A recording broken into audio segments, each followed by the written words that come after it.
Students,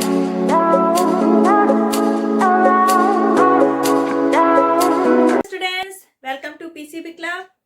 चलिए फिर आज हम लोग कुछ न्यूमेरिकल्स करेंगे बेस्ड ऑन मोल कॉन्सेप्ट। तो लास्ट वीडियो में हमने मोल कॉन्सेप्ट के बारे में पूरा डिटेल से पढ़ लिया था, तो पहले आप इससे पिछला वाला वीडियो जरूर देखिएगा, उसके बाद ही न्यूमेरिकल सॉल्व करिएगा। उसमें भी अपने न्यूमेरिकल्स किए थे। आज हम लोग कुछ और न्यूमेरिकल सॉल्व करेंगे ताकि आपको मोल कॉन्सेप्ट के बेस पे जितने भी न्यूमेरिकल्स हैं वो बहुत अच्छे से आ जाए। तो जो हमारे मोल कॉन्सेप्ट के बेस पे न्यूमेरिकल है, तो मेन उसमें एक ही आपको जो मंत्र हमने सिखाया था कि जो एटॉमिक वेट है that is numerically equally to gram atomic mass. आपका ग्राम एटॉमिक मास इक्वल है आपके एटॉमिक मास के, सिर्फ यहाँ पे हम यूनिट की जगह ग्राम लिखते हैं। और जो आपका ग्राम एटॉमिक मास है that is equal to 1 mole and 1 mole is equal to Avogadro numbers. ठीक, सेम वो एटम्स के लिए भी वही फॉलो करते हैं हम लोग, वही मॉलिक्यूल के लिए। तो आपका ये क्वेश्चन है, which has more number of atoms 100 gram of sodium और 100 ग्राम ऑफ आयरन। आपसे पूछा जा रहा है कि अगर हम 100 ग्राम सोडियम लेते हैं और 100 ग्राम आयरन, तो जो नंबर ऑफ एटम्स हैं वो किसमें ज्यादा होंगे, 100 ग्राम सोडियम में या फिर 100 ग्राम आयरन में।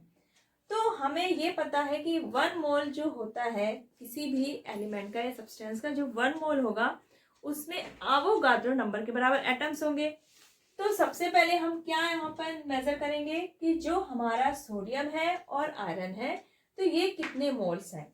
100 ग्राम सोडियम में सोडियम के कितने मोल्स हैं और 100 ग्राम आयरन में कितने आयरन के मोल हैं। तो आपको दिया है सोडियम का एटॉमिक वेट 23, तो यानी कि 23 unit equal to 23 gram equal to 1 mole. यानी कि 23 ग्राम अगर सोडियम लेते हैं तो वो 1 मोल के बराबर है। अब यहाँ पर हमें दिया है 100 ग्राम, तो हम क्या लिखेंगे, 23 gram sodium is equal to 1 mole. So 100 gram sodium will be equal to 1/23 into 100। हम इसको कैलकुलेशन करेंगे, क्या आएगा 4.34। ठीक, तो ये आ गया आपका मोल्स। सोडियम के मोल्स कितने आ गए 4.34, यानी कि 100 ग्राम सोडियम में सोडियम के 4.34 मोल्स हैं। अब बारी आती है आयरन की। आयरन का एटॉमिक वेट दिया है 56, यानी कि 56 ग्राम आयरन हमारा इक्वल होगा 1 मोल के। 56 ग्राम आयरन इक्वल होगा आपका 1 मोल के। तो अब यहाँ पर 100 ग्राम पूछा गया है, तो 100 ग्राम में क्या हो जाएगा 1/56 इंटू 100, क्या आएगा 1.78 मोल्स। अब यहाँ पर हमारा आयरन के मोल्स आए 1.78 और आपका सोडियम का आया 4.34 मोल्स। तो मोल्स का मतलब है 1 mole is equal to 6.022 10 to power 23 atoms. Avogadro number के बराबर एटम होते हैं। तो 4.34 मोल्स में जाहिर सी बात है ज्यादा एटम्स होंगे कंपेयर टू 1.78। तो हमारा आंसर क्या हो जाएगा, 100 gram sodium have more number of atoms than 100 gram of iron, यानी कि आपका सोडियम में ज्यादा एटम होंगे रेदर देन आपका आयरन। तो क्लियर हो गया ये आपका क्वेश्चन है आपका, if 1 gram of carbon contain x atom, what will be the number of atoms in 1 gram of magnesium। अगर हमारा कार्बन का दिया है कि 1 ग्राम जो कार्बन है, 1 ग्राम कार्बन में कितने एटम्स हैं x एटम। तो पूछा जा रहा है कि अगर 1 ग्राम हम कैल्शियम लेते हैं, सॉरी मैग्नीशियम लेते हैं, तो उसमें कितने एटम्स होंगे। तो पहले हम क्या निकालेंगे कि जो हमारा मोल्स है, हमें पता है कार्बन का एटॉमिक नंबर 12 यूनिट, यानी कि अगर 12 ग्राम हम कार्बन लेते हैं, 12 ग्राम कार्बन यानी कि 1 मोल। अब यहाँ पर अगर 1 ग्राम कार्बन लेते हैं तब आपके कितने मोल हो जाएंगे? 1/12 मोल। ठीक, अब 1/12 मोल जो आपका कार्बन है, 1/12 मोल जो कार्बन है, इसमें आपके एटम्स दे रखे हैं x एटम्स, क्योंकि हमने 1 ग्राम कार्बन यहाँ पे दिया है। 1 ग्राम कार्बन यानी कि 1/12 मोल, और 1/12 में हमें दिया है x एटम। अब आपसे पूछा जा रहा है कि 1 ग्राम मैग्नीशियम में कितने होंगे। तो मैग्नीशियम का हमें दिया है 24 यूनिट एटॉमिक मास। तो हम क्या लिख सकते हैं? 24 ग्राम मैग्नीशियम इक्वल टू 1 मोल। तो 1 ग्राम कैल्शियम इक्वल टू 1/24 मोल। अब यहाँ पे ये बताना है कि 1/24 मोल जो आपका मैग्नीशियम है दैट इज इक्वल टू 1 ग्राम। तो इसमें कितने एटम्स होंगे? तो अगर किसी भी एलिमेंट का जो मोल्स है, मोल्स अगर सेम है तो उसमें नंबर ऑफ एटम्स भी सेम होते हैं। कोई भी एलिमेंट है अगर उसका 1 मोल है तो उसमें नंबर्स कितने होते हैं? एवोगाड्रो के नंबर के बराबर। तो यानी कि अगर हम कार्बन का 1/12 मोल लेते हैं तो इसमें अगर x एटम्स है, तो अगर हम मैग्नीशियम का भी 1/12 मोल लेते हैं तो उसमें भी एटम्स हमारे x होंगे। तो हम क्या लिख सकते हैं? 1/12 mole of magnesium have x atom, क्योंकि मोल हमारे चाहे वो मैग्नीशियम का हो चाहे कार्बन का हो, अगर मोल्स इक्वल है तो नंबर ऑफ एटम्स भी इक्वल होंगे। तो हम लिख सकते हैं 1/12 mole of magnesium have x atom. अब हमें पूछना है, बताना है इसमें कि 1 gram magnesium, 1 gram magnesium equal to 1/24, यानी कि 1/24 मोल ऑफ मैग्नीशियम। तो 1/24 मोल ऑफ मैग्नीशियम है x अपॉन 1/12 मल्टीप्लाई, यहाँ पे जाएगा 1/24।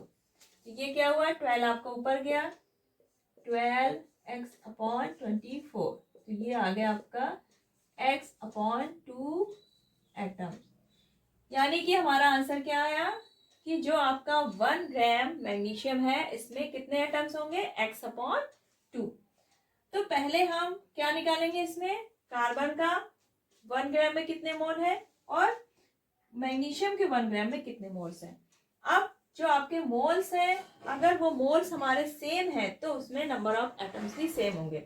यानी कि अगर कार्बन के 1/12 मोल में x एटम्स है तो मैग्नीशियम के भी 1/12 मोल्स में x एटम्स ही होंगे, क्योंकि 1 मोल में सभी एलिमेंट के 1 मोल में एवोगाड्रो के नंबर के बराबर है। यानी कि मोल्स अगर इक्वल है किसी भी एलिमेंट के तो उसमें नंबर ऑफ एटम्स भी बराबर होंगे। और हमने सीधे कैलकुलेशन किया कि 1/12 mole of magnesium have x atom, so 1/24 mole of magnesium है, यूनिटरी मेथड लगा दी और आगे आपका x/2 एटम। नेक्स्ट क्वेश्चन है आपका, how many grams of neon will have the same number of atoms as 4 grams of calcium.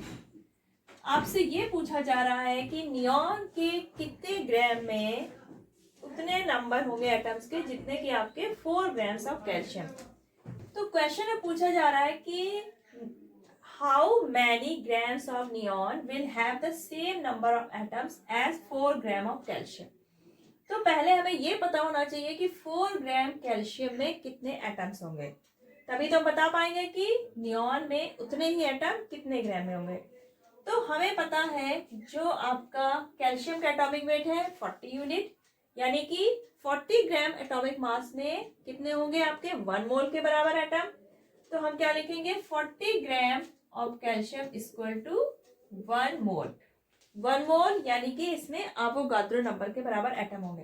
तो हमें यहाँ पे सिर्फ मोल्स कैलकुलेट करना है, क्योंकि सेम मोल्स होंगे तो उसमें नंबर ऑफ एटम भी सेम होंगे। तो 40 ग्राम कैल्शियम इक्वल टू 1 मोल। अब यहाँ पे पूछा जा रहा है 4 ग्राम कैल्शियम, तो 4 ग्राम कैल्शियम कितने मोल के बराबर हो जाएगा? 1/40 इंटू 4, यानी कि 1/10 मोल। यानी कि अगर 1/10 मोल हम नियॉन का लेंगे तो उसमें भी एटम्स उतने ही होंगे जितने कि कैल्शियम का अगर 1/10 मोल लेंगे, क्योंकि किसी भी एलिमेंट के अगर मोल सेम है तो उसमें नंबर ऑफ एटम्स भी क्या होंगे, सेम। तो यानी कि हमें 1/10 मोल नियॉन का लेना है और वो सेम नंबर ऑफ एटम्स होंगे उसमें। तो यहाँ पर जो नियॉन है, तो यहाँ पे नियॉन 20 यूनिट एटॉमिक मास दिया, यानी कि 20 ग्राम अगर हम नियॉन लेते हैं तो वो इक्वल होगा 1 मोल के। तो 1 मोल इज इक्वल टू आपका क्या हो जाएगा, 20 ग्राम नियॉन। 1 मोल किसके बराबर होगा, 20 ग्राम नियॉन के। तो आपका 1/10 मोल जो है वो किसके बराबर हो जाएगा, 20/1 इंटू 1/10, यानी कि 2 ग्राम। अगर हम नियॉन के 1/10 मोल लेते हैं तो वो किसके बराबर हो जाएगा, 2 ग्राम के।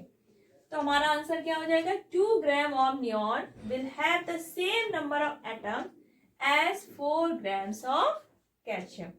तो अगर किसी भी एलिमेंट के मोल सेम है तो नंबर ऑफ एटम सेम होंगे। तो यहाँ पर हम पहले 4 ग्राम कैल्शियम में निकालेंगे कितने मोल्स हैं। अब सेम मोल्स हैं तो एटम भी सेम होंगे। तो हम 1/10 मोल में कितने नियॉन हमारा होगा ग्राम, वो हम कैलकुलेट करेंगे। अब आपका ये क्वेश्चन है, the mass of single atom of an element X is 6.25 into 10⁻23 gram. What is its atomic mass, what could be this element B.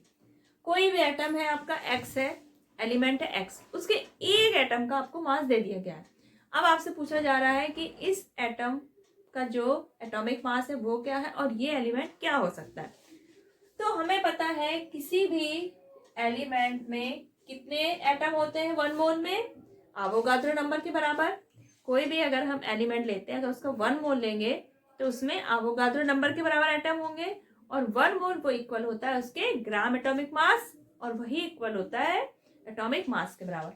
तो हमें यहाँ पर 1 एटम का मास दिया है, तो हम इसके 1 मोल में जितने एटम्स हैं उनका मास निकाल लेंगे। तो आपको पता है किसी भी एलिमेंट का 1 मोल है तो उसमें एवोगाड्रो नंबर के बराबर एटम्स होंगे। तो हम अगर इतने एटम्स का मास निकाल लेते हैं तो हमें पता चल जाएगा कि उसके 1 मोल का कितना मास है। तो आपको एक एटम का मास दिया है 6.25 इंटू 10⁻23। हमें निकालना है इतने एटम्स का। हम क्या करेंगे, सिंपल इसमें मल्टीप्लाई कर देंगे।